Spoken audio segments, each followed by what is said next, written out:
I'm Forrest Griffin. Brian Caraway. And Lisa Tate. What's up, guys? This is Joseph Benavidez, UFC flyweight. Hi, this is Greg Jackson, and you're listening to It's MMAzing, and that is an amazing pun. Get it? Like MMA, but amazing? MMAzing. Radio.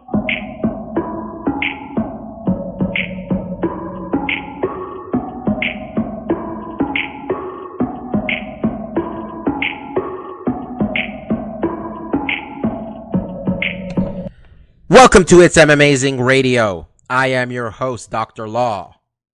With me, as always, DJ Mark. What's up? Also joining us this week, Lavender Gooms. Hey, guys. No kid presentable this week. Hopefully we'll have him back next week. And yeah, this is our, we had no show last week, guys. You know. Little break. Yeah. Summer vacation. Exactly. Mike and I were eating crackers and cheese instead of recording the show. That's what we were doing. Like civilized people. Yeah. Oh, very fancy. And Mike got drunk, and I was like a little drunk. Well, no, so there's more than just crackers and cheese then. Well, there's some kind of code. There was some alcohol, yes. And, yeah. Anyway, we missed Derek Lewis getting embarrassed in Houston and talking about that. And that's me doing it, talking about what happened. He got embarrassed. And there'll be plenty of us to talk about the fact that Ciryl Gane was a betting favorite when the line opened up against Francis Ngannou. Not sure if that's still the case. Also, it sounds like Ciryl Gane needs some time off too, so we might need an interim situation. Ooh. Oh, a triple threat match when they all can schedule that. That'd be something. I'm just telling you, triple threat MMA is where we're headed, man. We got to go to new places with this sport. I don't hate it. I mean, then again, the numbers we saw that came out today about the UFC's quarter two. Healthy. We don't need to talk. It sounds like they don't need to make a lot of changes. We're going to talk about that a little bit later too. We really have no fights to recap because I'm pretty confident nobody watched anything. I saw that our guy Gegard Mousasi ran his recent record to 11-1. Very good. Yeah, hasn't lost a fight. I think so. He lost one fight to Carvalho, I think, in Bellator. He actually left the UFC while on a 5-fight win streak. So I think his last loss before that was the famous Plums pick. And famous to the listeners of this show who remember this, when Mike picked picked Uriah Hall to defeat Gegard Mousasi in 2015 is what it sounds like. And Mike just got disconnected, which is unfortunate because that was really his moment. Too much plums. Just too much. Plums too big. Yeah. He was reliving the moment right now. One of those plums hit the exit button clearly. Oh, he's back now. Plums restored. Yeah. Well, Gegard only one loss since the Plums pick in 2015, we were saying. So yeah, so my internet really started cutting out. I know you were starting to talk about Gegard, and I'm assuming you threw to me as soon as I exited. So did I guess that all correct? Well, I was saying that Mr. Mousasi's 11-1 in his last 12 fights. And was that one the plum pick? No. Before that, it was the plum pick. That was in 2015. So after the plum pick, he went 11-1. His only loss being to Rafael Carvalho, who I think that's his name. The Bellator champion, a middleweight. I want to say it's Carvalho. So yeah, I mean, do we need to take Gegard seriously, or does it matter? He's not coming back. I mean, what are we doing? He found his little pond that he's a big shark in now. I don't think he's going to be coming back. I mean, in fairness, he won 5 in a row on the way out the door, so it wasn't like he was losing in the UFC. And what are you defining as take him seriously as well? Are we not supposed to take him seriously just because he's in Bellator? Well, I say should we still take him seriously? Because you know what happens, man. A lot of times with Bellator, he's 11-1, Bobby. Did you know he was 11-1? No, but I don't watch Bellator. Well, that's what I'm saying. Should we these guys kind of go off to the island of Roman Reigns been talking about the island of relevancy. Bellator is the opposite of the island of relevancy in MMA, man. Like, man, just because I don't know shit about supernovas doesn't mean they're not powerful. Yeah, he ended his UFC career with wins over Talis Leitis, Thiago Santos, Vitor Belfort, Uriah Hall, and Chris Weidman. We know the names of all those people. Ain't nothing to sneeze at. And in Bellator, Rafael Lovato, I apologize, was his one loss. But he's got wins over Shlemenko, Carvalho, Rory McDonald. We were at that one, me and Mark, actually. Mm-hmm. Looked like Rory was not a middleweight. That's what that fight looked like. You got an ass whooping. You got a bad ass whooping. I think I heard that's kind of what happened in his last fight, which was this last week. Yeah, Roy Cooper put a nice 3-rounder on him, it sounds like. Put some respect on that name. Yeah. Oh, what? That's Roy Cooper the third, Roy Bobby. Cooper the third. And he beat Douglas Lima and John Salter. Defended his Bellator Middleweight Championship. Yeah, PFL was out there doing its thing too, though. Rory went down in the semifinals to Roy Cooper Jr., which I guess if you're not going to have one of these UFC guys win, Mike, you kind of just want this scenario where somebody gets at least like a high-profile win over said UFC fighter, and hopefully people care about Roy Cooper Jr. You've muted yourself. You're muted, but it's also the third, Bobby. Yeah, third. that's what I was saying. It's the third. It's the third. You're not putting respect on his name again. Is it Roy or Ray also? Did I mess that up? I think it's Ray. Okay, there was a lot of problems. Hey, man, I've been watching more PFL than anybody else on this fucking podcast, all right? True, but I'm the one that brought that up. You brought up Roy McDonald, and I had the hot news to spit at you. Yeah, I appreciate that. Thank you.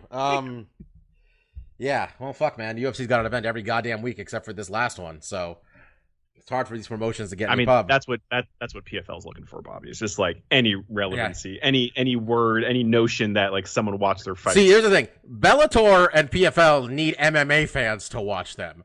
UFC already has MMA fans watching. Yeah, they need the other people to watch. But yeah, we just got a bunch of news to hit. Some of it big, some of it not so big.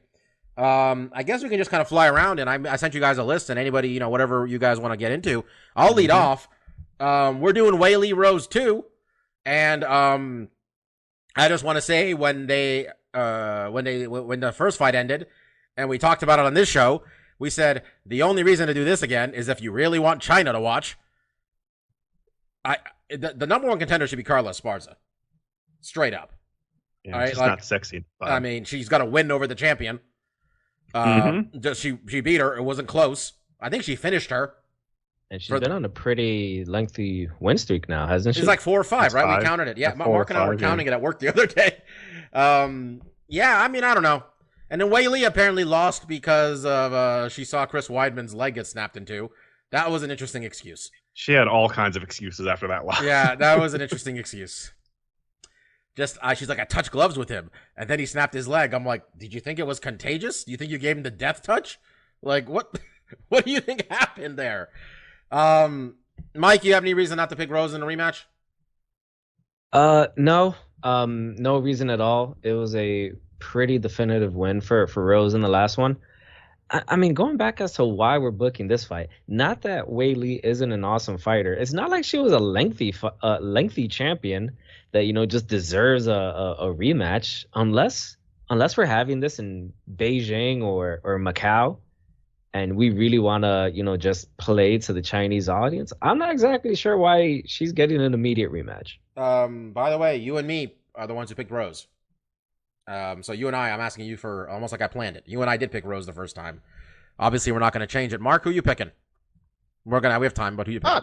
I'd probably go with Rose too. I mean, the first fight wasn't very long. There's not a ton of takeaways. It was kind of a quick knockout. I mean, probably was in the first minute and a half. It was like 90 seconds or so. It was. She put her down and made a statement there that night. Yeah, so I definitely pick Rose in the rematch. She slayed communism just like Rocky did in Rocky 4, man. It was one of those. We remember that. Well, moment. I mean, Rocky didn't really slay communism. We saw common ground. she also did it in much less time than Rocky. That's so true. Rose Rocky is better than Rocky. Rocky did take an ass kicking. Took brain damage. But yeah, I mean, I don't know. I mean, I like both those fighters. It'll probably be entertaining if it gets out of the first couple minutes. I mean, it was entertaining in the first couple minutes the first time. So I mean, you asked, I think it's unfortunate that Carla is not getting a shot. She's definitely deserved it, with the streak that she's built, and just looking at her as an athlete and someone who's gotten so much better. Her striking has gotten. I mean, okay, I say striking. Her right hand has gotten so much better. She really has found a home in the stand-up for that right hand, but at the same time, it's just like Carla, unfortunately, is just not like an. I don't know if you have people like because she was on the reality show. Style. Yeah, I mean. For a long time, she was not a very, crowd-friendly type of fighter. She was a wrestler. She was a grinder. She wanted to get you down and win rounds that way, and not necessarily always looking for the finish. I think that has changed a little bit. She's gotten a lot more aggressive. Like I said, her stand-up has taken leaps and bounds. She's really found range and a home for that right hand. So I think it would be a very interesting fight, but I'm not sitting here perplexed of why they did this rematch. Do you think, and I think I probably know the answer to this, do you think we get our idea of what a fighter is a lot of times in MMA, and we don't necessarily consider the possibility of like, hey, this person might like have gotten better or like made strides and stuff? Because I remember like you and Steph will mention like for the longest time, Rafael Dos Anjos to you was just like, had a nice back end of the top 10 career, maybe, And when he started he won the championship stuff, it was kind of hard for you guys to see that. Do you think with Carla, we all kind of are just like, okay, she's the first champion, but she got destroyed by Joanna, and we never had to take her seriously again, really, as like a top contender? You know what I mean? Do you think that's some of it? I think if you're being honest with yourself and not just like Mark's just the one doing this, we all no, do not you. Not you. I know. But every week, we're putting fighters in boxes, right? We're comparing them with each other, and we're comparing against what they've been able to accomplish, and not necessarily, where their growth could potentially be, or, we don't know like, oh, this guy's been killing it in the gym. He looks so much better in the gym than he has in his last couple of performances because, there's a mental thing going on. They're not performing to their, best of abilities, and people just get better. So, I mean, it's really easy anytime, we're going to do it when we talk about Cannonier and Gastelum, right? Like, I think a lot of us are probably leaning towards Cannonier because Gastelum hasn't looked great.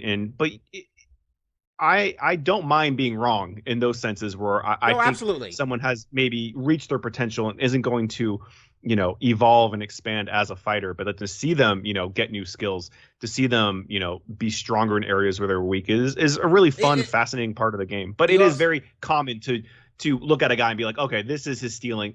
He can't beat these top contenders, so he's never going to be a contender himself. And then, a couple years later, we see them kind of rise above our expectations of what they could accomplish. So, yeah, is Carla in that same thing? I always she was really also the champion. That's the thing. Like, we almost think like of her champion to get better too. Where you're like, she hit the bullseye there. She became champion, and like you think like, okay, this is her level because that's the level she got to as a champion. Not that she was a champion and all of a sudden she's much better than she ever was as a champion too. Yeah, I mean, and leading, especially with Carla, and leading up into that tough, I had known who she was, I had known her capabilities, and knew that she could go pretty far. But what's so fun about MMA is that this is still a sport very much in its infancy, and I think any professional sports, I think. You look at basketball or baseball or football, we're constantly seeing the sports evolve as, training regimens get better, these athletes get better, strategies become more nuanced, and, the small subtleties can really make ripple effects in any sport really as it continues to evolve. And I think, combat sports has always been like that. And I think even tenfold when you have one that's fairly new, still in its infancy like MMA is, and something that's very open. This is a very limited rule set. So we have seen fighters really push the limits of what we think they're capable of. And, you look at fights today, they're vastly different than, UFC 100 or even the old Pride fights, and God, I don't want to get on that horse, but just to think if there was even less rules, how much more exciting it would be if we had knees on the ground and stuff like that, and really able to have some of these fighters utilize their wrestling skills even more. Because I think knees on the ground really help wrestlers. But yeah, I don't like to put fighters in a box and think like this is. But every week we're kind of comparing and making picks, and we draw analysis, and sometimes analysis is like, I don't think this guy's ever gonna, he's not the level of this fighter, and potentially won't be ever. But I like to be proven wrong. I'll eat those words every week. You muted? Whoever's talking. Mike, you wanted to chime in? Well, in that moment, I was just yawning, so it's a good thing that my mic was muted.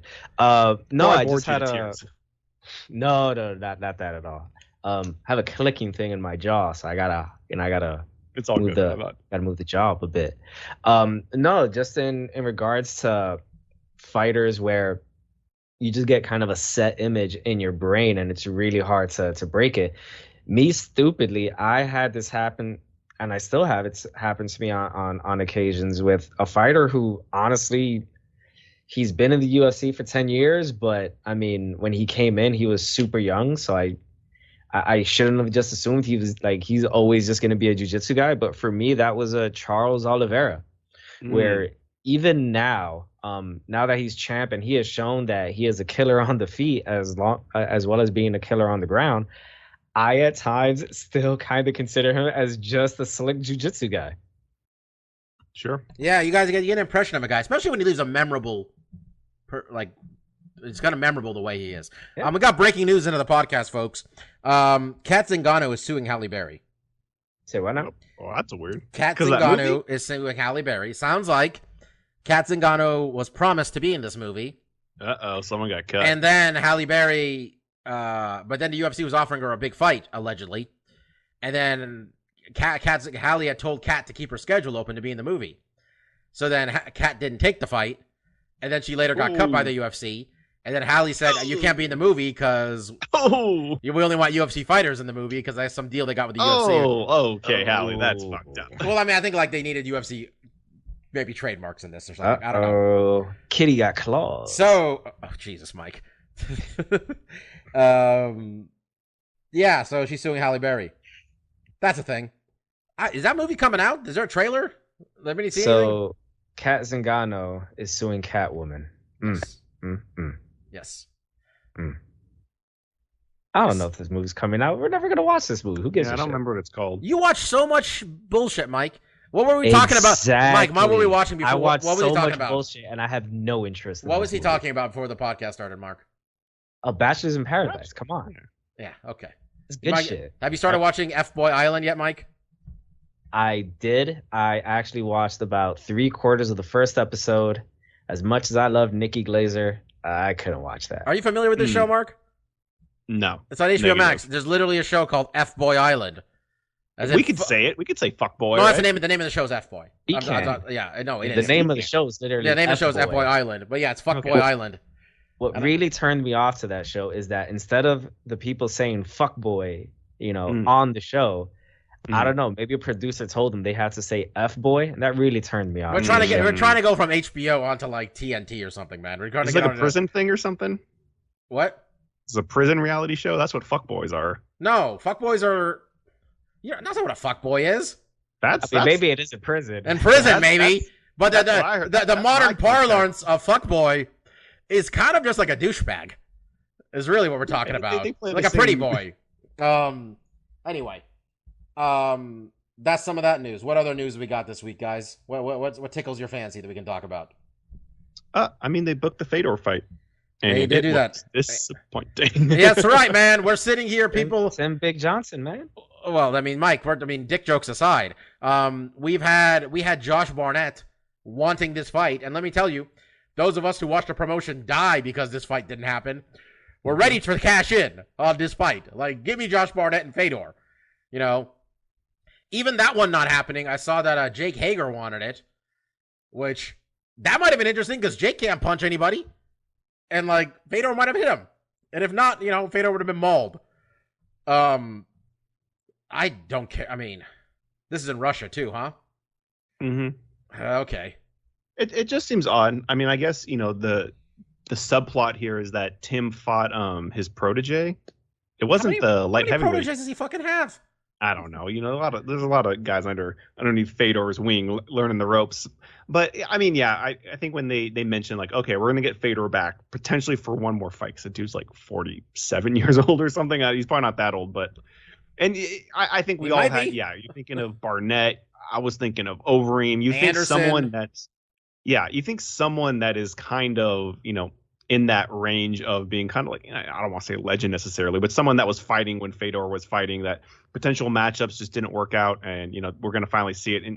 And Tim Johnson, nothing against the guy, because he's a decent fighter. He's kind of interesting in his own right, but he really doesn't move the needle. So it's just Fedor is fighting someone that no one really cares about. It's like, if you're going to do one last hurrah in Russia, you think it'd be someone that, gets people excited, because, I mean, Fedor in and of himself is going to be able to sell, but if you put him with someone like Barnett or Reem or, some of these other guys, it would be a little bit more interesting. I don't know why Scott Coker's still dealing with this Fedor bullshit. I still believe, ultimately, I mean, I have nothing to back this up on, but I'll say it. I still think Strikeforce, part of the reason Strikeforce got sold is because they got into that bullshit cross-promotion M1 crap that made us watch a whole bunch of terrible MMA fights in Bellator. I mean, Strikeforce. Strikeforce was a good product. I'm just saying, you don't sell Strikeforce as the owners if you're making a bunch of money off of it. Just putting that out there. And I don't care what Fedor does anymore. But if you're gonna fight this late into your career, Mike, let's have some fucking fun. Like, let's give me a matchup that, like, let's do some shit, man. Like, yeah, of course, but I mean, if you're Fedor, you're looking for a guy that you can beat. You know, you're not looking for fun. You're looking for wins. How old's fucking Josh Barnett? The last thing I saw him do was wrestle John Moxley. When was the last time Barnett fought anybody? Yeah, it's been a while. Yeah, Fedor outweighs Anderson by 30 pounds. How about that? Well, actually, Anderson's hands look dangerous these days. Beating up old boxers. Yeah, I just think there's a lot of interesting matchups they could have made for Fedor, and I don't think Tim was really at the top of that list. So it is what it is. We'll see how the fight goes. I'm not going to be shocked if Fedor does get knocked out. Tim is a big, heavy guy that can hit pretty hard, and we saw Fedor's chin is kind of lackadaisical. We all thought Rampage was going to kick his ass. And also, just very quickly, you kind of denigrated Anderson Silva's boxing match against Julio Cesar Chavez Jr. by calling his opponent fighting old boxers. Yeah, he's 35. So that's old for boxers, bro. I mean, younger than Anderson. Well, I mean, fuck, everybody's younger than Anderson. Yoel, Phil Davis, and Bellator, Mark. I mean, this would have been more fun if Stefan was here to make fun of it. But Mike's here too. Mike, should we go see Yoel and Phil Davis? Should we drive to San Jose for this? How far of a drive is this? And is that nice lady in the Bellator office still there to get you the tickets for free? It's a nice gentleman. Okay, we're not nice gentleman.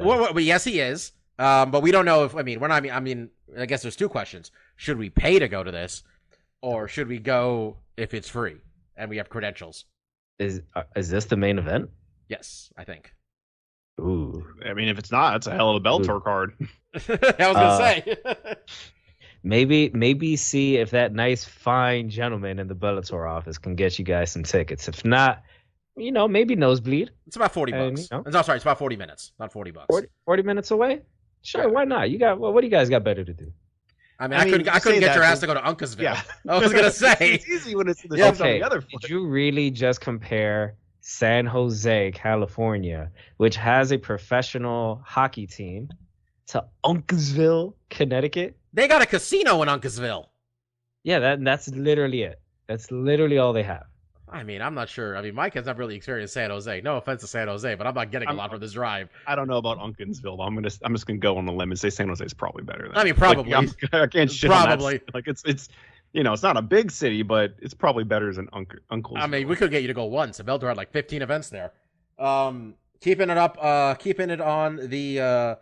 Well, this isn't really Bellator, but the Scott Coker news. Jacare retired. Maybe the best middleweight never to win a UFC championship. Maybe. Honestly. It might be him. I don't know who else we're talking about. Yeah, we have to crunch some numbers to really come. I mean, I'm trying to think whose ass Anderson beat. Chael's up there, honestly. Chael got real good. Belford, maybe, with TRT Belford. Vitor won like 2 belts, though. I don't think they're never in middleweight, though. Oh, I mean, okay, never be champion, I meant. Never be UFC champion.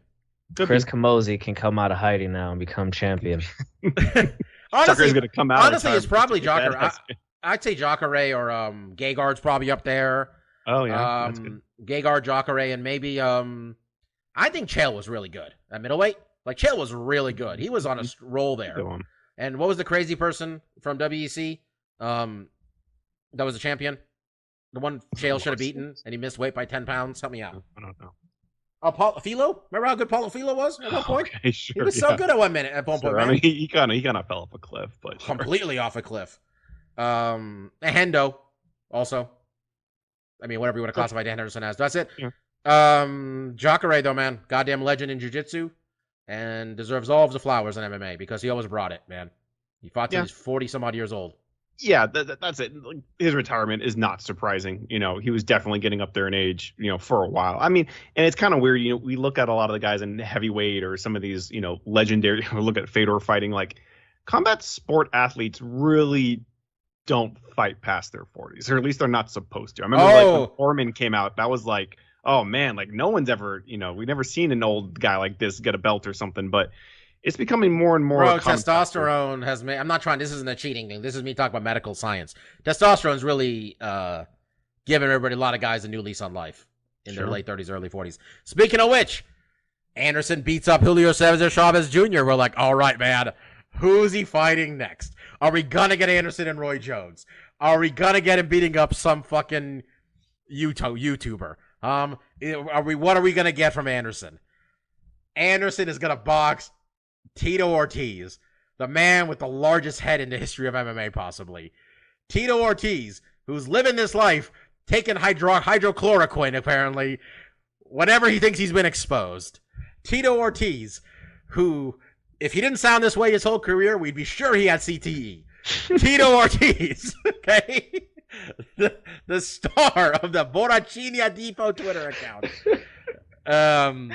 Tito Ortiz, who said he hasn't worked in 18 months, being super honest about his time on the city council right there with a comment like that. All right? Tito Ortiz. I don't want to pay money for this, but I will happily watch Anderson Silva dribble Tito's fucking head all over the place. Yeah, I really don't want to give money to Tito Ortiz. He is a special kind of dickhead. Yeah. I don't know why we're doing this. Even Chuck Liddell would have been a better... Oh, maybe not. But like, I thought we were going to get the Roy Jones fight, Mark. I'll be honest. I thought we were getting it. They were talking about it. It seemed kind of interesting. Now... Yeah. I mean, with Anderson's last performance, really surprising a lot of us, it seemed like the field was open. This is a whole new kind of spectrum we're in with a lot of these MMA fighters, dipping their foot into boxing. And Anderson has really only been like the only successful one. So seemingly, yeah, that fight with Roy Jones, which he was talking about when he was in the UFC, when he was champion, he wanted to box Roy Jones. And Roy Jones doing the exhibition, it definitely seemed like the stars were aligning. But I think this fight with Tito, it's happening kind of soon. It's the undercard of the Belfort. Really? Yeah, I think it's the undercard. He agreed to be the undercard of Vitor Belfort. Really? I believe that is what I mean. Check my facts. I'm going to check while we're talking. But let me tell you, if we get QAnon Tito against Anderson and then Cocaine De La Hoya versus Belfort on the same card, we might have to pay for that. That might do it, both of them. I think that's what I heard. And I think that fight's coming up somewhat soon, maybe in September or something. I'm not totally sure. But yeah, I mean, that fight in and of itself is not super compelling.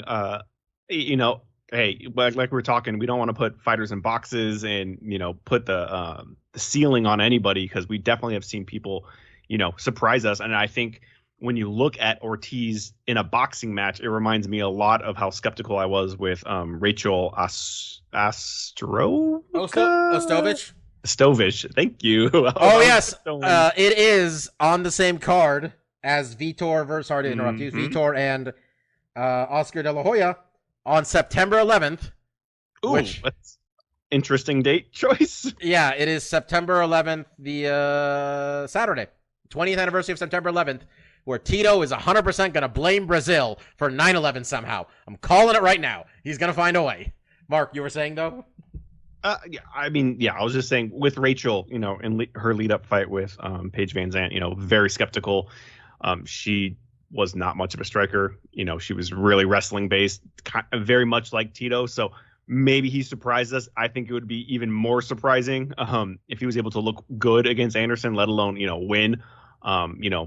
Probably 10 rounds of boxing. 8. Do they say what? 8? They're going 8 rounds. Okay.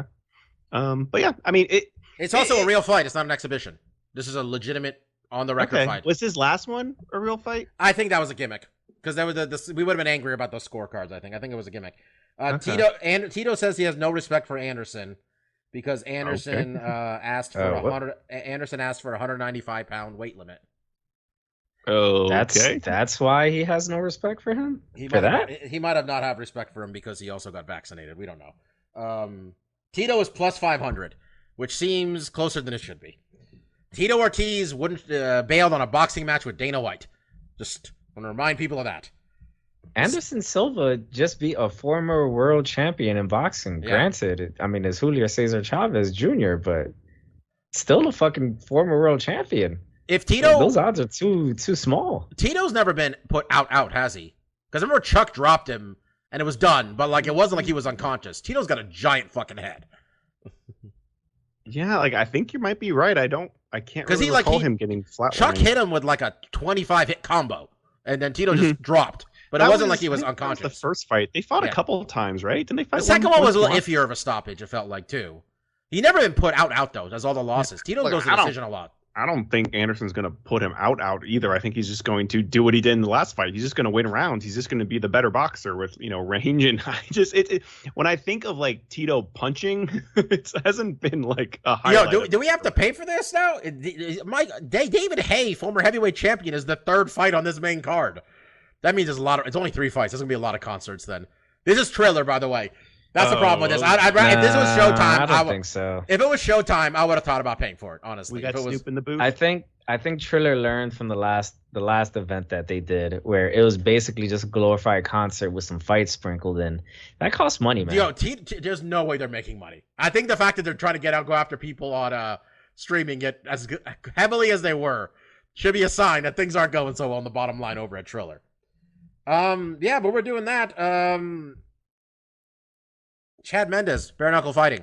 I was gonna say, easy segue for another wrestler boxer coming in. I like Chad. I always thought we got a short Chad Mendes. I mean, all respect to him, left real early. I think Chad is like our age, maybe slightly older. He might be 36, 37. And he was really good. Like, he couldn't beat Jose Aldo or Frankie Edgar is what it looked like. He told his wife that it was safer than MMA, which maybe it could be. You're not getting kicked, so I guess. I mean, for a man, you're getting punched more in the head. I mean, but without the gloves, the guys are going to tend to break his hand on your dome is probably more often than your dome's going to crack. I mean, there's some legitimacy to that, but like the injuries are just going to be different, right? It's going to be a lot more, especially for a guy like Chad Mendes, who's like his whole game was taking dudes down and, not getting hit all that much. He's going to have to stand with these dudes and hit. And I mean, that right hand is powerful. It is, but I think we were always been a little critical because I don't think Chad had much of a reach. I think he was always kind of a short, T-Rex stocky arms, guy. That's exactly what I was alluding to. There's definitely been some T-Rex comparisons, which isn't going to help him much in, the boxing game. He has to get on the inside. He has to be more of an infighter. It doesn't really seem like his skill set, but again, like we just talked about with Rachel, and we'll see how Ortiz does. A couple months in the gym, just drilling those techniques, drilling how to get in the pocket and, do some infighting. Maybe there's something there. I think really what we've seen is that, the bare knuckle fighting championship or whatever it's called, they have some money, and it has been a interesting opportunity for a lot of these MMA fighters to make that transition. We'll see how he does there. It's hard to imagine him, being super successful with his skill set, but who knows? They have way more events than you think they do, too. There's a lot of bare knuckle events. I think there's a lot where there's not an MMA fighter that kind of goes under our radar, but yeah, they seem to be chipping away, and there must be some crowd for it. It's not really our game. I don't think maybe we bought one. You and me bought one of them, yeah. Yeah, and I think that was more out of curiosity. It's not a bad show. Honestly, I watch shitty MMA all the time. It's fine. Chris Lieben's still doing it somehow. I thought he had a heart problem, so that's a little uncomfortable. Yeah, I just saw a clip where he won his match in the first round. So I mean, it's given new life to some of these fighters, which is awesome. Which is great, but at the same time, somewhat concerning, right? I think a lot of times with some of these guys, not Chad necessarily, because like you said, he's still fairly young. It seemed like he still had a lot to give. You don't necessarily want to have all these extra avenues when guys should probably be retiring and not, working their bodies and their mental faculties. Well, I mean, maybe if they had the money, and let's talk about it. That's what Chad was all about. He's supposed to get that money. Let's talk about some of these quarter 2 numbers. Oh, no. One moment. So, the quarter 2 2021 highlights for the UFC. Revenue increased to $1.1 billion. That's a lot. Up approximately $650 million compared to Q2 of 2020. In fairness, Q2 of 2020 is when things got real questionable in this world. Missed a lot of events, too. Yeah, they're probably out 3 of those months or something. Skewed numbers. But UFC's Q2 performance led to the biggest first half of a year in the history of this company. Ooh, yeah. Yeah. $600 million repayment of outstanding debt in advance of Q3 target. They got extra money. Money. They're straight up printing money. It is. Their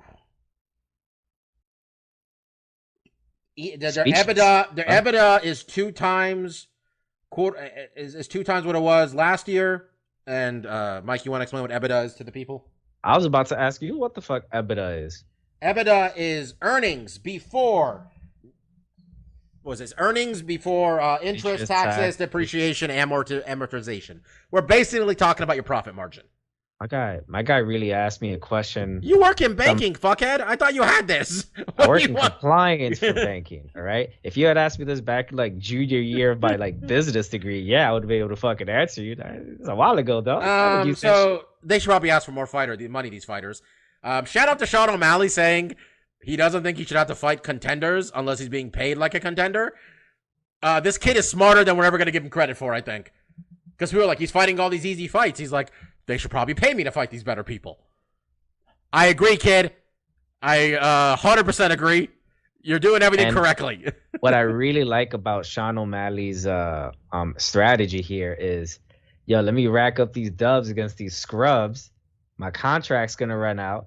All right, I'm gonna be super popular. Give me this new money to fight these big dudes, or I'll go to Bellator. I mean, wasn't there the Tyron Woodley thing a few years ago, Mark, where like he volunteered to fight some easy fucking fight? He said, I remember Tyron Woodley was all about that too. Like, yeah. Oh yeah. I think someone got hurt, right? And he's like, oh, I'll fight that guy. Beat him, like, and then then I get a title shot. I think to be fair, let's put that mirror up. For a while we were saying like, Sean needs to fight better fighters. He's obviously his skill set is someone of contender status, and we wanted to see that fight. And this is kind of the thing, we don't know what's happening in the back end. We don't know what his contract's like. We don't see the offers that are getting put up for him. It's like, oh, here's this number 5 ranked guy. You're still going to make 20 and 20 on this, but you'll go up in the rankings, and maybe we do. He was shit talking the matchmaker. He's like, I'm cool with Dana, but this matchmaker, and I'm like, the matchmaker's doing what Dana tells him to do. You dumb motherfucker. Come on, man. Well, be smarter than that. But Bobby, just like you said, like it might be the matchmaker saying, hey, you're really good. We want to push you. We want you to fight these really tough fights. These guys that are former title contenders or contenders who have fought for the belt. And we're going to pay you 30 and 30 still. And maybe he's like, I don't want to. No. I mean, look at it. Maybe it's not. We always think of it as like, oh, he doesn't think he's ready, or he's bowing out because he's scared, or whatever bullshit it is. But it could just be more of a money game. Like, look at, I'll fight. There's certain guys I'll fight for 30 and 30. And I don't know what that is, Sean. Well, I mean, we can go with another example here where, like, remember Mighty Mouse? They're like, we want you to move up and fight TJ. He's like, sure. Cool. Pay me to fight pay me like a super fight. And they're like, oh, no, we want to pay you the same whatever they're paying you. And Mighty Mouse is like, well, then I would rather just do this. I don't have to go deal with a bigger problem. Like, yeah, and that's something that we probably need to take into consideration more, because there's a lot of things on the back end that we don't know. We're just speculating, from what we understand. Yeah, that wasn't really a criticism I felt of him before, as much as like the UFC, where they book him in a fight and then like 9 different fighters volunteer, and then like they book some other guy we never heard of instead. I can admit that I was critical of Mighty Mouse. I wanted him to take more challenging fights because I wanted to. He was so good. I wanted to see him pushed and really see what he was capable of. But I'm not looking at the checks, and I'm not seeing fight these guys that are in his weight class and he'd make this amount of money, or he can fight someone who's going to be a lot bigger and who's also, a highly ranked guy who's extremely skilled and dangerous.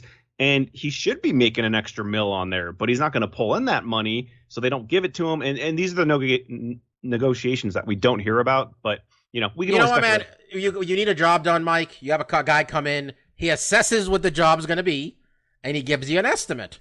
Yeah. And that's really what we're doing here, right? Now, the estimate they're giving for, like Mighty Mouse wanted to fight TJ was X number of dollars.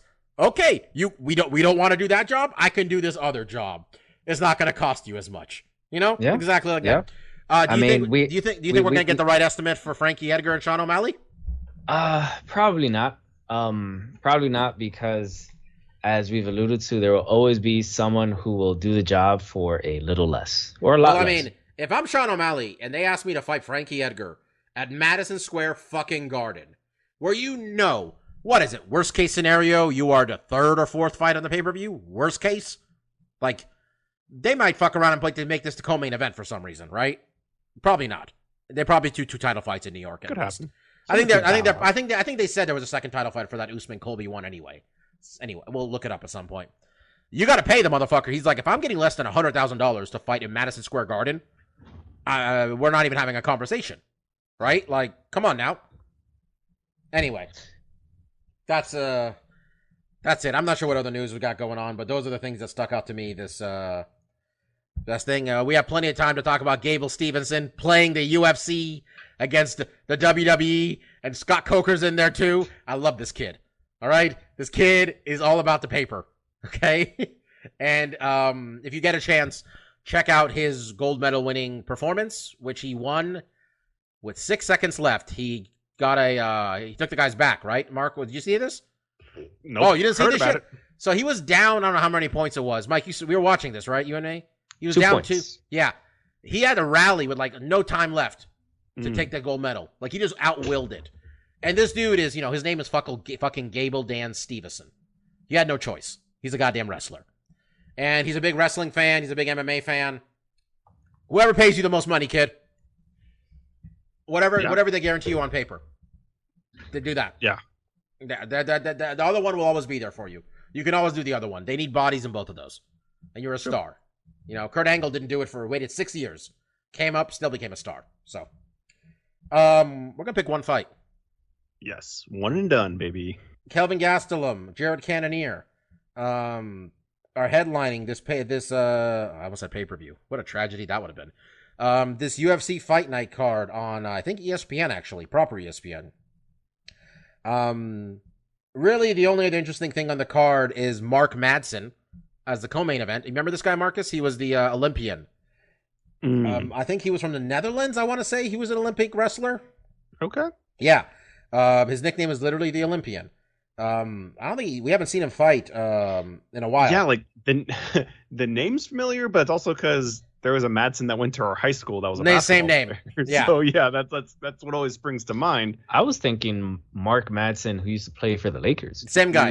Yeah, you got it. You went to our high. Yeah. Went to our high school, and he came. I was at freshman year. He came back and he showed us his NBA talents. He dunked 2 balls. Yeah. Wait, Mark Madsen went to your high school? Oh, yeah, dude. His brother is a really nice kid, too. Shout out, Paul, if you're listening. Yeah. I had English class with him. Very sweet. Very nice. Yeah. Really nice guy. Big fan. Yeah.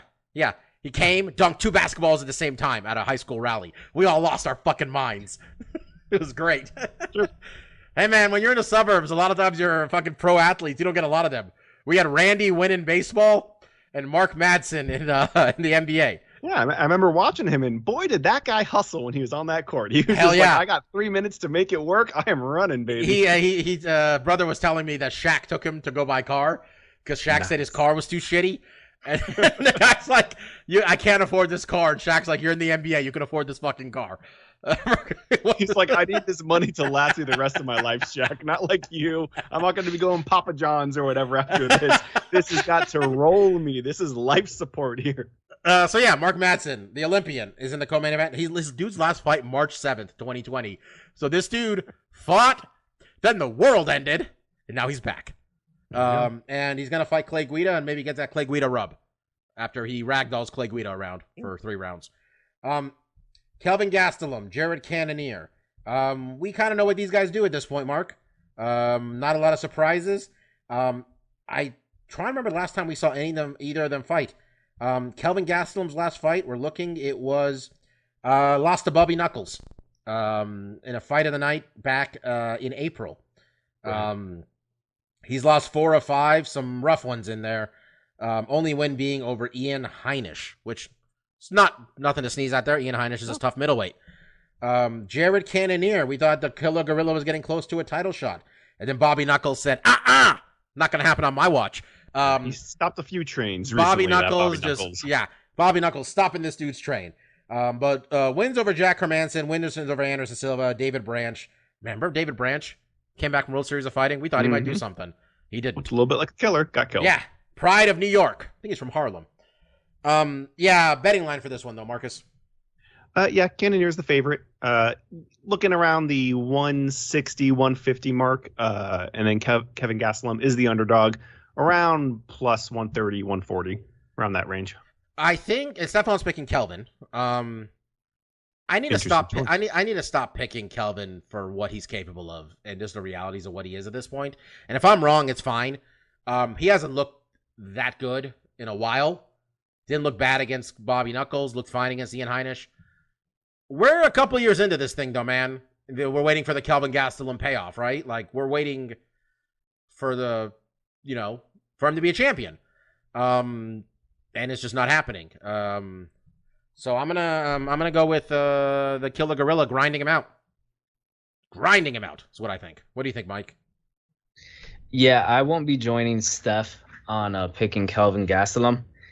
For the longest time, I think we all picked Gastelum, based off how young he was, and then based off how close he came in the Adesanya fight. He's amazingly still maybe 28, maybe. There's no way he's under 30. Is he? There's no way. I think he is. Well, let's give it a quick look. Kelvin Gastelum is 29. Holy fuck! How is this dude under 30? Yeah, you called it. How the fuck is this dude under 30? How old was he on the show? Well, he was very young on the show, but he also is turning 30 in 2 months, so not exactly the greatest victory that I'm going to be dancing on there. But yeah, at this point, it's no longer put up or shut up when it comes to Kelvin Gastelum. He kind of is what he is. Jared Cannonier has shown a lot more in his last few fights, so I am going with him.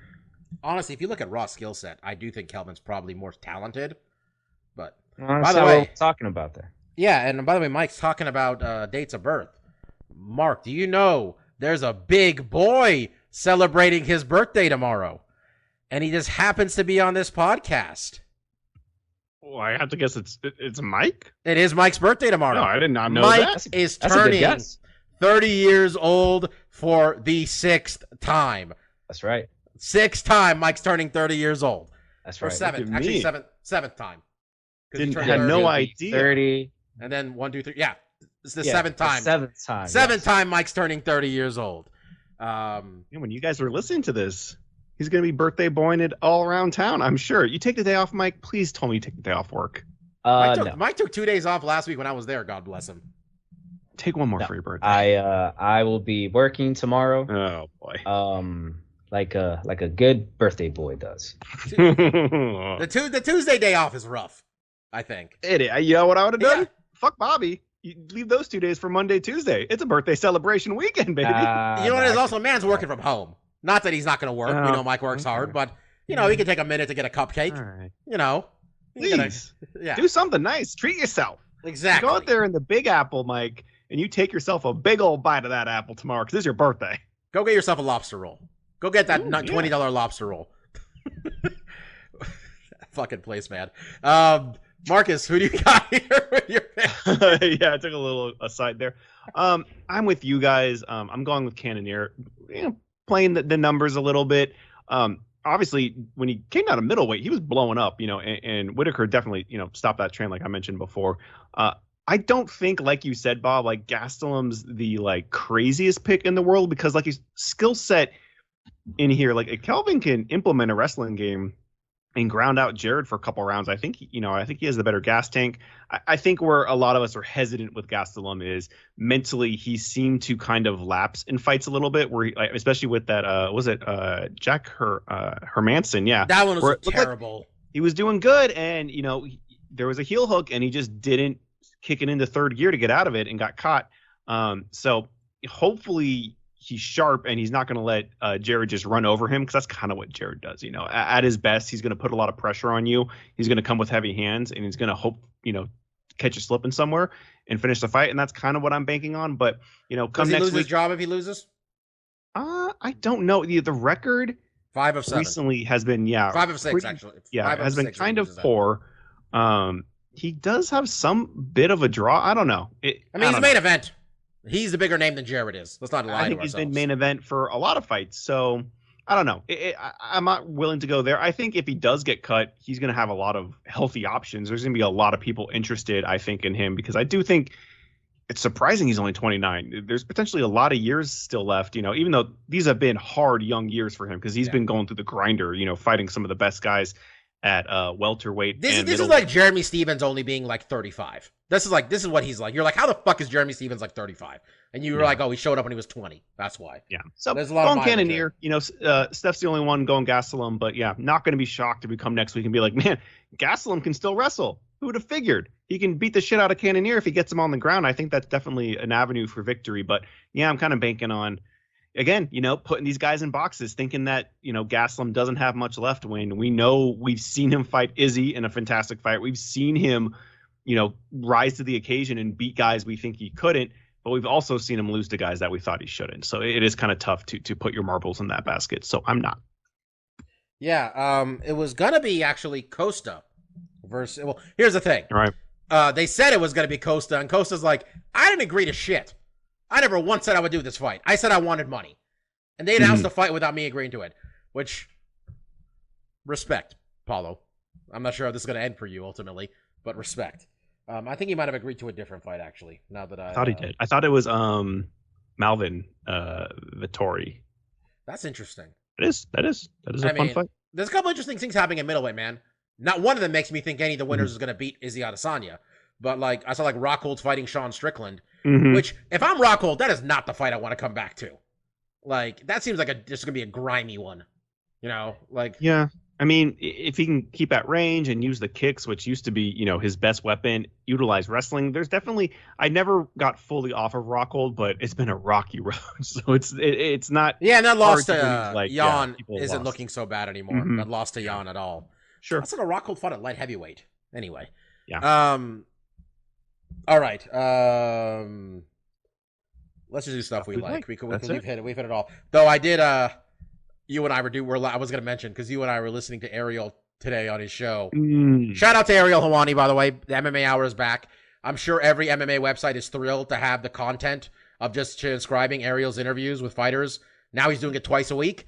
Easy articles, baby. I saw a bunch of them earlier today. I did like him interviewing Uriah Faber, and I'm not sure what Faber asked him, but he did say, Ariel said he got a text from an unknown number. Oh yeah. From ES saying, I told you we'd run you out of ESPN. Bye-bye. Now, 52-year-old Dana White texted that to him. Just saying that. I'm just going to say it. Are you sure? You think Dana White, that super alpha male, is yes, texting, because he didn't want... And you did not... Hold on now. Let's look at the forensic evidence here, Bobek. He texted not bye-bye. He texted, according to Ariel, bye-bye. Like... BUH -bye. Yes. That is very hip.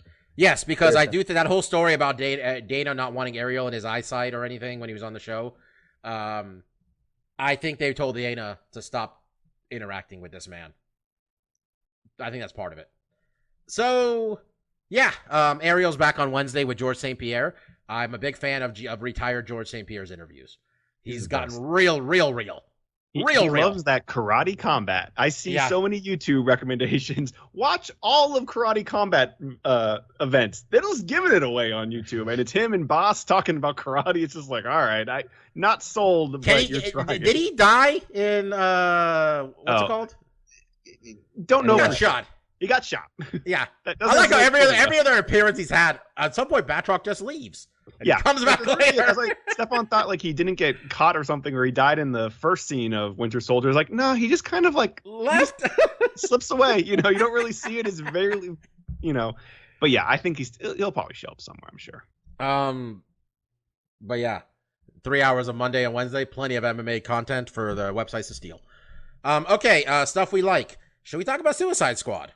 Because we might as well now. Before it becomes late. Steph will be disappointed because he really liked this film, but I think we all really liked it. I think we all really dug it. So, full confession, I did watch it with Bobby and our friends Phil and Sal. Okay. But I will say I cannot really talk about the movie because I fell asleep. Yeah, we noticed. We absolutely noticed. Seal of approval. Because you don't shut up for that long during a movie, Mike. I've been to the movies with you. Okay? No offense. But we were all making comments. I'm like, there's no way Mike didn't have a comment on this. That woman's ass is out of her pants, basically. There's no way. We have to delve too far into it because I think everybody should see it. But I do think that John Cena did a really good job. Though I wish I didn't know that the TV show was coming. Agreed. Because there's a part where you're like, well, he's dead, but then you're like, well, he's definitely not dead because there's a TV show coming. Mm-hmm. And I thought Margot Robbie's a really good Harley Quinn. I think I said the same thing the first one came out. Agreed. The first movie wasn't offensive to me. I think Mark's description he gave me that is basically a music video masquerading as a movie. Basically, the first half, for sure. First half, yeah. The plot was kind of stupid. The first one, this one, I just thought it was well done and it was funny. James Gunn knows how to make a movie, man. And I did like that he pretty much just got Sylvester Stallone to make noises for his movie as King Shark. That made me laugh. But yeah, I thought it was really good. Mark, what do you got on it? Yeah, no, I really enjoyed it too. Especially when you put it in the grouping of like DC movies, I think it's one of the best. That's not a super high bar, and I'm talking the more recent stuff. Not necessarily Dark Knight Returns or whatever. Was that Dark Knight? I can't remember what that second one was called. Yeah, what are they called? DC EU or DC something like that. DC something like yeah. Yeah, within the realm of that stuff, this is definitely one of the top ones, if not the best one. And I think a lot of credit has to go to James Gunn. Much like Guardians, he had a varied cast of characters that was relatively unknown. So he, once again had to climb that mountain of getting us familiar with these characters, getting us to feel some kind of emotion for them, whether we hated them or liked them or rooting for them or just wanted to see what they would do next. And he introduces a lot of characters that aren't on screen for a whole long time. And I think the movie itself does some interesting things with time. We see some scenes, then we'll go back 3 hours to kind of get more context, which I thought was all right. But overall, I really did enjoy the film. I thought it was fun. And look, I'm not going to hate on Mike. There's been plenty of good films that I've just been tired. And, you just lull yourself to sleep. It is hard thinking of Suicide Squad, which is kind Mike of loud. Mike drank his body weight in whiskey the night before. Yeah, I mean, that's what I was thinking. That was a long night. All right. I'm going to defend Mike there a little bit there. Yeah. Yeah, no, I really like the film. I like the villains. I thought they kind of staggered nicely. And then, when you finally got like the big monster that they had to fight, it seemed like something, like you need a whole group of superheroes to fight to even be able to, grapple with this thing or whatever. But yeah, thoroughly enjoyed it. I did only watch it once. I do want to watch it again at some point. But yeah, I super enjoyed it. It was really fun. What else we got? Look, I just want to talk about the wrestling because this is the week. This is the week, bro. Mark, this is the week. You don't even know. Every week this is the week, bro. There's some big event. Mike knows. Before you get into that, then just very quickly, a stuff I have this week is an old movie called The Terminal. Have you guys seen The Terminal before? I have not. I know it's loosely based on a story of an Iranian man who was probably lying. But go ahead. Was it based on an Iranian dude? I think so, but the story was iffy. It wasn't as clean cut as the Tom Hanks one. Well, I feel sad then that they whitewashed this movie because they made it some dude from Eastern Europe that Tom Hanks plays. Tom Hanks can't play Iranian. He's talented, but not that talented. Not that talented? No. Well, what the movie is about is a dude from an Eastern European country that while he's in the air, a coup d'etat happens in his home country, which invalidates his passport since he is stateless now. And he can't go back to his old country, but he also can't step foot in the United States as his visa no longer applies. And he ends up staying in the international terminal of the unnamed New York City airport that he's in for about 9 months. And it was a very sweet movie. You really start pulling. Well, I mean, it's Tom Hanks. How can you never pull for Tom Hanks?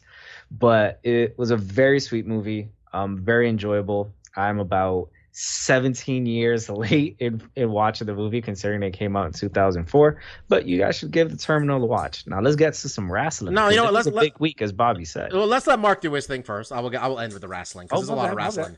Because it's interactive between me and you. Let Mark handle his business first. Okay, so I'll finish up here and I will zone out. I will listen to you guys talk about your big sweaty men. Like, I can't pass that judgment. We just talked about MMA for an hour. Like, what high horse am I on right now? So let me think. Saw a couple movies. An old one. Saw Willow. Christine saw that Willow was on Disney Plus. I had not seen it before. I've heard about it. So she wanted me to experience that. So we watched that last Saturday. Very fun film, as far as like a fantasy kind of adventure film goes. I thought it was quite enjoyable, especially when we look back at some of the films after it, like Lord of the Rings and stuff, some stuff that kind of, I think, gets a little convoluted. It was very easy to follow. Bobby had a question about Willow. Is that the one with Warwick Davis? Yeah. That is the one? Right on, okay. Yeah. Warwick Davis and a lot of people that Lucas used for Ewoks, I think, because flop, if I'm not mistaken, though. I think you're right. I didn't look into its history. I know if it was a flop commercially, I think it has gained somewhat of a cult following because I've heard about it and never seen the movie. But yeah, it was an interesting, fantasy film, kind of in the realm of like a Lord of the Rings or something, but on like a smaller scale. But I really enjoyed it. I thought that was fun.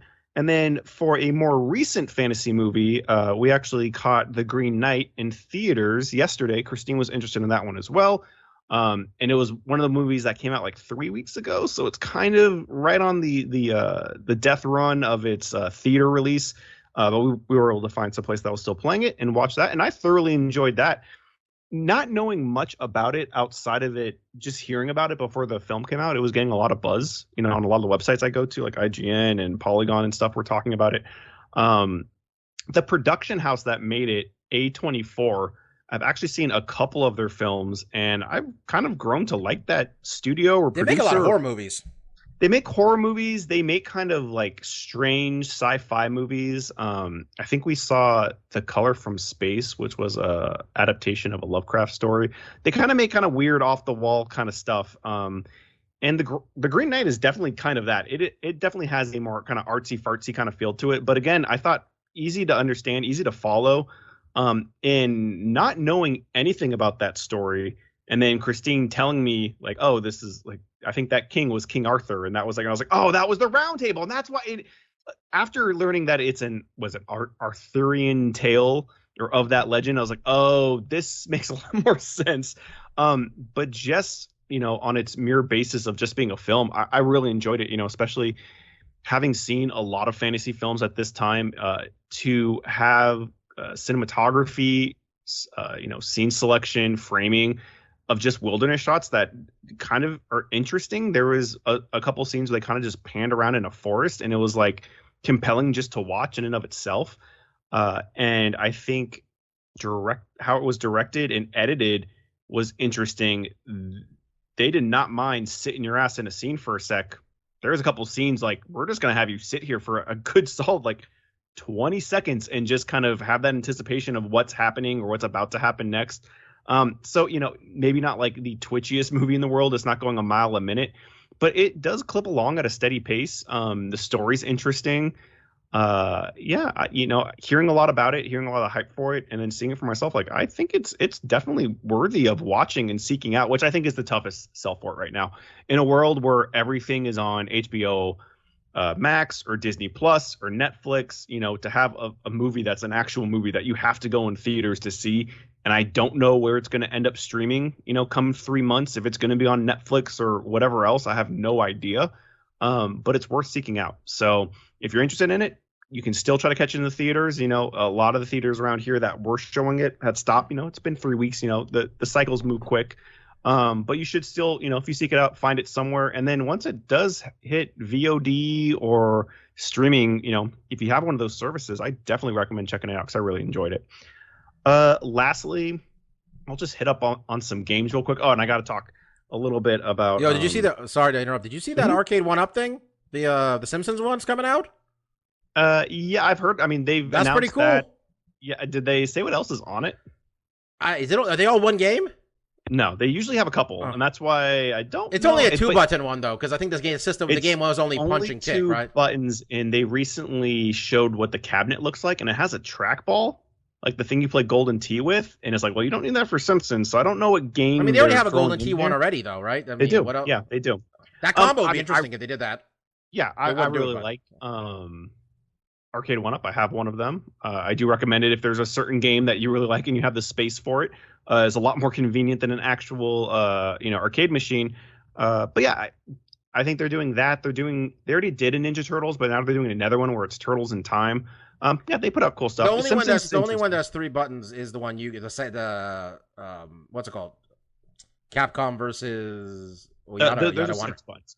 It's 6 mostly buttons. Sorry. Yeah. Your Capcom fighters have 6 buttons, and kind of a reason why I was so interested in the Marvel vs. Capcom, because if I do eventually want to mod it, I want at least 6 buttons so I can play other fighters on it. So if you're looking to get an arcade one up and want to mod it, to play some of those games, you're gonna have to do a lot more. You're gonna have to mess with the control panel, add extra buttons, which some people can do, and is in and of itself could be a fun project. A little too much for me personally, but yeah, that stuff's cool.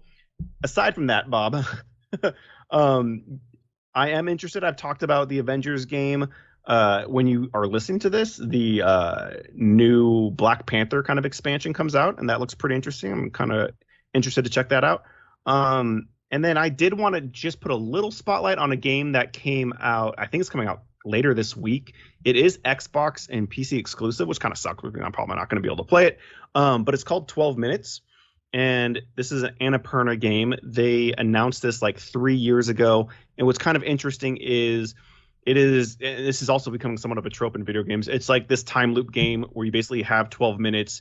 And the premise is like you're going home to have dinner with your wife, and then depending on what things you do, different events will happen. So you play it one way, and then certain things are going to happen. And now because you have that knowledge, you can play it a different way the second time and try to affect the story. It looks really interesting. It has a pretty talented voice acting cast. I think Daisy Ridley is in it, and William Dafoe and some other actors. So I thought that game has always caught my interest. It is unfortunate it's Xbox exclusive and PC exclusive, but I'm definitely going to watch some people play it.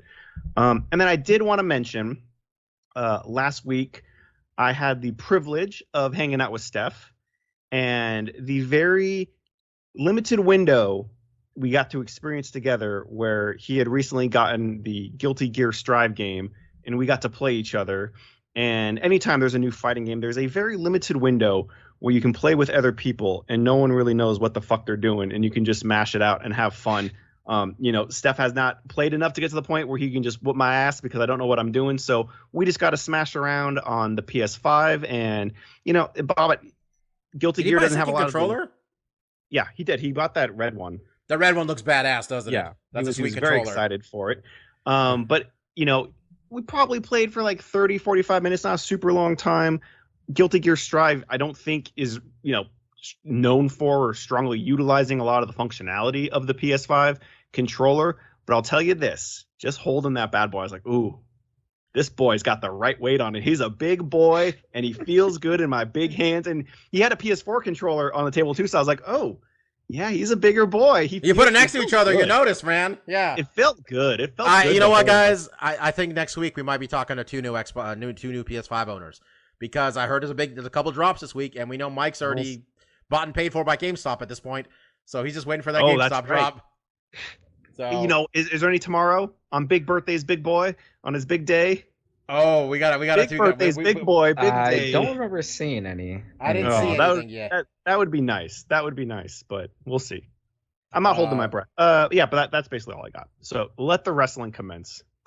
Yeah. Okay. So the wrestling.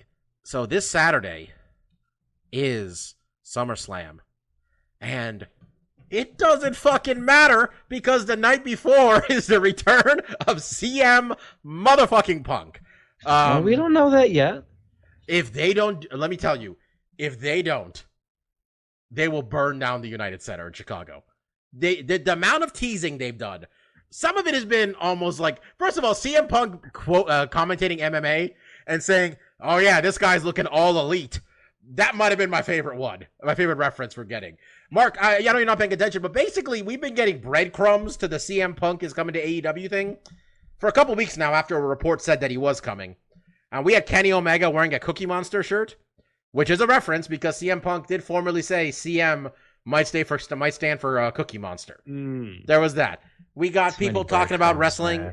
We got people talking about wrestling the best in the world. We got MJF fucking quoting the fucking pipe bomb promo. They put the event in Chicago at the United Center. This man is coming on Friday, and that roof off that place is going to fucking explode. There are no better wrestling fans than the ones in Chicago. These people love that shit. Mike, there's a reason AEW has been to Chicago like more than any place besides Florida. Like, that's where they live, basically. I'm very excited. I know you never got to enjoy any of Punk at any point, Mike. I suggest going back and watching some of it, but even if you don't, just enjoy. I got to enjoy him getting his ass kicked in those 2 MMA fights. Does that count? I mean, one of those was a no contest. He got his ass kicked. Michael Jackson kicked his ass. Yeah, he was cheating though. Mike Jackson was cheating. No contest. He was high. He was high as fuck. He couldn't handle the CM Punk power. Honestly, I'm really excited. AEW kind of makes it like when I was 12 years old again watching wrestling, where it was I'd watch WCW and WWE, and it was just like I didn't know what the fuck was gonna happen, and it's a lot of fun for me that way. I don't like the news we're hearing about NXT, how like they're gutting the product and cutting people. This whole thing where they're taping a month of shows. I heard USA Network isn't thrilled because, as they put it, we didn't pay for a taped show. Don't like hearing that. But I mean, Mike, we got the debut episode of Rampage this past Friday night on TNT. AEW's new show, only 1 hour long. And man, those people in Pittsburgh, that was a hot crowd. We saw Kenny Omega taste his first loss in over a year, right? 8 months, 9 months, I think. Was it? I don't know. Been 9 months? Well, he's been champion for 8 months, so I don't know, probably some amount of time before that. Whenever they lost the tag titles, and people were wondering how over Christian is. Those people lost their fucking minds when Christian beat him. He's plenty over. Do you remember Christian's finisher, Marcus? That unprettier thing? He did it to Kenny on a chair, and Kenny's commitment to the bit. Kenny didn't so much have to sell anything because his head went right into that fucking chair. It was a little disturbing. Mike, I got a little emotional when Fuego. Yeah, what? Because you said that there was a part that like almost made you want to cry at the end, and I thought it was the Fuego. Oh, it was that part. It was the Fuego. I almost started crying when me too. Like this dude Mark has been on AEW like doing jobber matches for a year now. His record is literally 1-40, and who keeps track of the records? They do keep records. They keep track of records, and AEW knows. So and he's been on like one of these other wrestlers, Sammy Guevara's vlog, and he's gotten over with the crowd. His name is Fuego del Sol. He's the master of the tornado DDT, but you never know it. 1-40. And they had him wrestle on TV, and if he won, he was going to get a contract. And he lost. He lost. But then his best friend came out, and it was clear he didn't know this was coming. And right there on live TV, they said, "You're getting a contract." And this dude broke down crying. I almost started crying. And that was a huge. I don't know. I didn't watch the Christian fight. The Christian match, but I did watch that clip when Sammy came out and gave Fuego the contract. Man, the pop that he got for that shit was like when John Cena came out during Backlash. These people, like I'm remembering now when AEW's back on the road, Mike. The fucking crowd loves this show. They're invested. And, of course, we have Britt Baker wrestling in Pittsburgh. That was awesome. She's a goddamn superstar. She was wrestling squeaky clean Red Velvet, and they were booing the shit out of this poor woman. She's all kinds of over. And AEW, man, I was saying this earlier today, where I didn't want necessarily Adam Cole to leave, I was thinking. I want him to leave. I don't want him to go to the main roster, and I don't know what the fuck's going on with NXT. We can sacrifice Uno for Adam Cole to go to AEW. All right? It needs to be done for the good of everybody. For the good of his career. Man, that'll be something though, man. Yeah. But this Friday, CM Punk, I'm excited. I'm very excited. So, yeah, it's nice. It's nice to get excited. I'm having way more fun watching wrestling than MMA. I'll be honest. MMA really tries my patience a lot of times. Yeah, it does. It really, everything surrounding the sport very much tries my patience. And makes it hard to be a fan. Stefan brings it up a lot, but they do make it hard to be a fan sometimes. And I'm just, it's a TV show. Make me like the TV show. So, that's it. Mike, you excited for SummerSlam, though? Yeah, I am. I never really watched John Cena in his heyday. But I do recognize that he is a huge WWE star. And I've really loved everything that Roman has done over the last year since he came back from his little break at the start of the pandemic. He's been, I think, the Roman everyone kind of wanted from a few years ago, or maybe he just wasn't able to give us that type of Roman. And it would be cool, to see him lose to Cena and see Cena break, who was it, a Ric Flair's record? Well, I was going to ask you, now that Ric Flair literally showed up on AAA and was chopping Kenny Omega, do you think WWE is petty enough to be like, let's have Cena win this championship so he breaks Ric Flair's record? Because I don't think Cena even wants to break the record. Honestly. I can see the WWE being petty enough to have Cena win it in SummerSlam, lose it a week later, lose it a week later, or lose it the following Friday. Yeah, seems very possible. Honestly, that's the kind of move they would pull. Sasha and Bianca may not happen. They're not saying what's what, but there's worry it may not happen. Makes you think it's somehow COVID related. You'd think, but I don't know, or somebody's hurt. So hopefully they get that rematch because that was really fun. Yeah, John Cena, man. We'll see. I wonder what kind of wild shit they say on Friday. Do you think they try to pull something on Friday that they could somehow undercut CM Punk 2 hours before he debuts? Is there anything they can do at this point? What else what can they pull? Outside of The Rock just showing up to say hello, I really can't think of anything else. You see that The Rock, it's the 25th anniversary of The Rock's debut, and he debuted at Madison Square Garden at Survivor Series. Survivor Series is going to be in New York. Barclays. Well, that's well and good, but that's not going to do anything for this Friday. Oh, no. This Friday is Cookie Monster's night, CM Punk. Anyway. That's it, folks. That's the end of the show. I just want you to all think about on this day that we've had. So those of you who watch the news, George Bush put us in a 20-year-old war, and he's sitting at home chuckling as you guys debate whether this was Trump or Biden's fault that it didn't go well. I was Dr. Law, that was DJ Mark, and that was Lavender Gooms. Thank you all so much for listening. We'll be back next week where we're going to preview Barboza versus Chikadze. That is really a main event. I like Chikadze, but what the fuck? What are these cards, motherfucker? We'll be back next week to talk about that, though. As I mentioned, I was Dr. Law, that was DJ Mark, that was Lavender Gooms. See y'all next week, and peace out. Peace.